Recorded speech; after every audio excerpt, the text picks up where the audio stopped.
Bletëritësit në juglindje të vendit po hasin vështirësi për të ruajtur stabilitetin e kolonive të bletëve për shkak të ndryshimeve të papritura të temperaturave dhe lagështisë. Kryetari i shoqatës së bletëritësve, Kledian Kosturi, theksoi se kushtet atmosferike të pafavorshme kanë ndikuar negativisht në riprodhimin e bletëve në kohën e duhur. Arsyeja pse bletët janë të gjitha brenda është sepse klima nuk po arrin të përshtatet paralelisht me bletën. Ka nuatjet e veta sepse në momentin që hapet koha, mbretëresha lëshon larvat për të krijuar zogzat e saj dhe në momentin që koha prishet nuk arrin ta mbulojë plotësisht pjellin.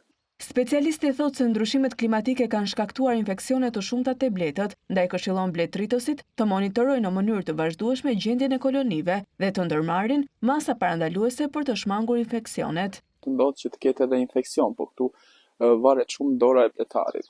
Këtu është për kujdesja e bletarit që rri sa më pranë bletës dhe kujdeset që ta mbledh koloninë sa më shumë që të jetë sa më e ngrohtë që pjellja mos ftohet dhe mos kthehet në infeksion.